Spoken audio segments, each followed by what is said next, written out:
सरकारी कर्मचारी या यूट्यूब चॅनलमध्ये सर्वांचे पुन्हा एकदा खूप खूप स्वागत आहे. अखेर राज्य अधिकारी कर्मचारी संदर्भात दिनांक 11/3/2026 रोजी अत्यंत महत्त्वपूर्ण एकूण 8 मोठे शासन निर्णय निर्गमित करण्यात आलेले आहेत. तर पाहूया हे जी खालीलप्रमाणे सविस्तर.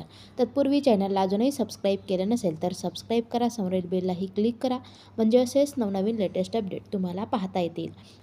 राज्य अधिकारी कर्मचाऱ्याच्या संदर्भात दिनांक 11/3/2026 रोजी 8 मोठे महत्त्वपूर्ण शासन निर्णय निर्गमित करण्यात आलेले आहेत. त्यातील एक गृह विभाग. पोलीस विभागाच्या विविध आस्थापनेवरील अस्थायी पदांना मुदतवाढ देण्याबाबत गृह विभाग अंतर्गत मंजुरी देण्यात आलेली आहे.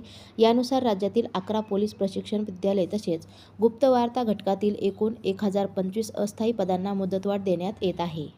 2. शालेय शिक्षण विभाग. महाराष्ट्र शिक्षण सेवा गट ब प्रशासन शाखामधील उपशिक्षणाधिकारी व तत्सम संवर्गातील अधिकाऱ्यांच्या पदस्थापनेत अंशतः बदल करण्यास मंजुरी देण्यात येत आहे. 3. ग्रामविकास विभाग. ग्रामविकास विभाग अंतर्गत आस्थापनेवरील अस्थायी पदे सन 2026-27 मध्ये पुढे चालू ठेवण्याबाबत मंजुरी देण्यात येत आहे. 4. महसूल व वन विभाग. राज्यामध्ये एकूण 11 अपर जिल्हाधिकारी पदे निर्मितीस मान्यता देण्यात येत आहे. 5. सार्वजनिक आरोग्य विभाग. आरोग्य सेवा आयुक्तालय अंतर्गत महाराष्ट्र वैद्यकीय व आरोग्य सेवा गट अ मधील अधिकाऱ्यांच्या वयाच्या 50 ते 55व्या वर्षानंतर सेवा पुनर्विलोकन करण्याबाबत सार्वजनिक आरोग्य विभाग अंतर्गत दिनांक 11/3/2025 रोजी मंजुरी देण्यात येत आहे.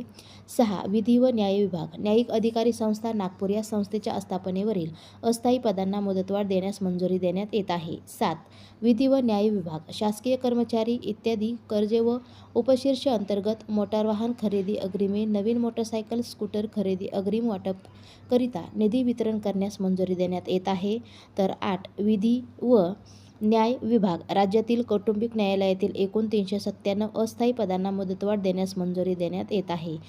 या कर्मचाऱ्यासंदर्भातील हे 8 शासन निर्णय आपण या ठिकाणी पाहिलेले आहेत. असेच नवनवीन लेटेस्ट अपडेट जाणून घेण्यासाठी आजच आपल्या चॅनलला सबस्क्राईब करा आणि समोरील बेललाही क्लिक करा. धन्यवाद.